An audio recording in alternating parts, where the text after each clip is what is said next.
Your Eminence, Metropolitans, Your Graces, dear clergy, and all sisters and brothers in Christ. Good morning, everyone. What an incredible honor it is for me to introduce our next speaker, so he can share his book, which was a #1 bestseller in 7 countries in 2019, about his living in 12 cities in 12 months on 4 continents. Thank you.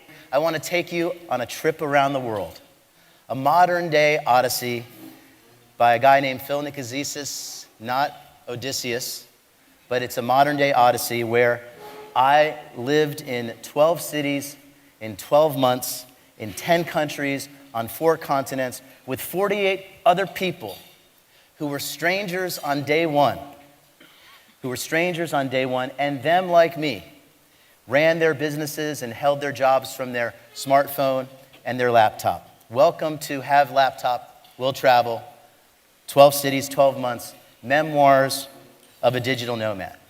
My memoir has been #1 in 7 countries, #1 in several categories, including #1 in sales in the business travel category.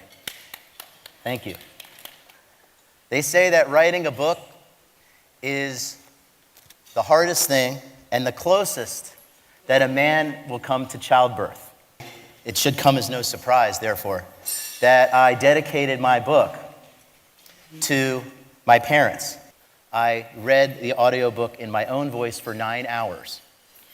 And it took many more hours after that to produce it to where it is now on Audible.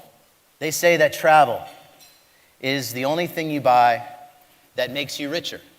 When you live in a city for a month at a time, you actually begin to feel like a resident and not a tourist. And last but not least, I use the platform of many places that I lived around the world to share the vegan message with formal presentations, somewhat like I'm doing now, and I hope perhaps next year that Leadership 100 would have me back to talk about the benefits of a plant-based diet and the benefits of a plant-based lifestyle. The last 2 years or so, I've been to 16 countries, sharing the vegan message, telling people that it's not just about our physical health, it's really not about us, but also our mental health is affected, our spiritual health is affected, our societal health. The very institution of war actually was started over the fight over animals. So where, pray tell, did remote year take us? The itinerary was etched in stone. We started out in Split, Croatia. Then we went to Prague, Czech Republic. Then Lisbon, Portugal. Then we went to Asia, Kyoto, Japan, Chiang Mai, Thailand, Kuala Lumpur, Malaysia, and then 6 months in South America and North America, Buenos Aires, Argentina, Cordoba, Argentina, Lima, Peru, Medellin and Bogota, Colombia, and finally we adjourned in Ciudad de Mexico, Mexico City. And the first stop was Kyoto, Japan. And for the first time, I discovered a culture that was almost perfect. Basically, honor, respect, punctuality, perfection. Everything was done on time, perfectly, with no drama, and also non-confrontation is a big thing for them. I always looked for the deeper meaning of things, but I think you'll also get the feeling that the deeper meaning of things found me as the chapters and the months go on. This really does signify to me an improvement. Remember we talked about we're living in the age of abundance, and we don't realize it because we like to complain a lot. No matter where we are on the economic scale, I think we're still born to complain as the human condition for some reason. And out of nowhere, we get the call from the United States Embassy. And we were, the 3 of us, 2 of my remote year colleagues and myself, we were invited to a panel on American entrepreneurism. There's segues, little boxes that take you out of the story, and they include no filter, fill facts, and fill feelings. The nice thing about traveling and experiencing other cultures is this thing called what we call a culturalization. So bring it home. When you go to the restroom in these places, you take off the slippers they gave you and you put on the slippers for the restroom. This is the Wildflower Home. It's a shelter for young mothers.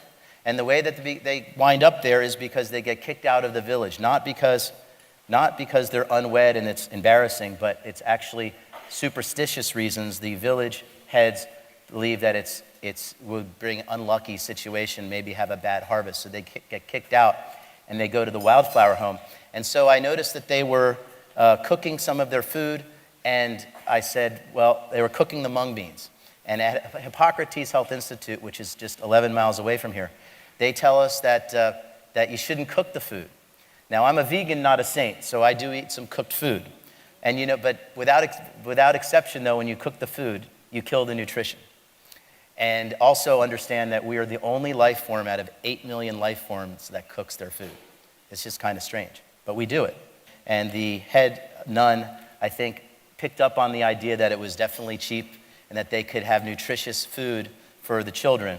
And so I got an instant message from one of the staff there showing a picture of the sprouts, and you can see I replied there, I'm so happy about this, you have no idea. So as a businessman, I've built shopping centers and Walmarts and Lowe's Home Improvement and some other things, and you could call those accomplishments. But this and some other give-backs, paying it forward, as they say, was it has to be one of the biggest accomplishments of my life. An ounce of experience is worth more than a ton of theories. I've been in this room many times wearing a tuxedo and you stroke a check to be here for a charity, and you give some air kisses, and everybody feels great about what they're doing, just like right now. And that's great, because organizations need money. But there was nothing like giving the Sprout Workshop to those young mothers in Thailand. Malaysia was the month that I became a vegebrity, a vegan celebrity. I gave 5 different lectures around the country, but they even flew me to Kathmandu, Nepal. I'm on the airplane, I'm sitting down, I'm strapped in, and the airplane is about to turn the curve so we can hit the jets on the straightaway. And nothing prepared me for what happened next. There was an explosion. I thought it was one of our engines. It was actually a plane crash, a crash landing that we just missed. It was a 70 passenger commuter plane. 38 people perished. So now we are in month 12. We are in Ciudad de Mexico, and you can see the picture of the Mangata group, the Tramily. We went from 49 people, now we're down to about 30 people, which is understandable. Life gets in the way. Some people lost their jobs, some people got homesick, some people missed their girlfriend or boyfriend, some people just didn't like it anymore. So many people live their entire life, and they're not even there. Cultures are diverse, despite globalization. I mean, just by being Greek, we understand this. We live in a culture, but the culture also lives in us. So there's a natural tension between the sovereignty of the individual and the group. Everywhere I go, people are nice. I learned that it's about the proverbial journey and not the destination. It wasn't all fun and games. There was broken bones, broken cell phones, broken promises, broken connections, broken mattresses. It will probably take me an entire lifetime to process everything that happened. So whether we're here for a few decades or 12 or 14 decades, it should be celebratory, adventurous, purposeful, and meaningful.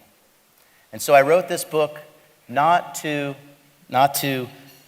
show off and say, look at me and look at all this cool stuff I'm doing, but I wanted to inspire others on their life's journey, that your real-life Mangata, your road-like reflection on the water that's made by the moon, is celebratory, adventurous, purposeful, extraordinary. Cape life, celebratory, adventurous, purposeful, and extraordinary. Do you have a laptop? Now you go travel. Thank you very much.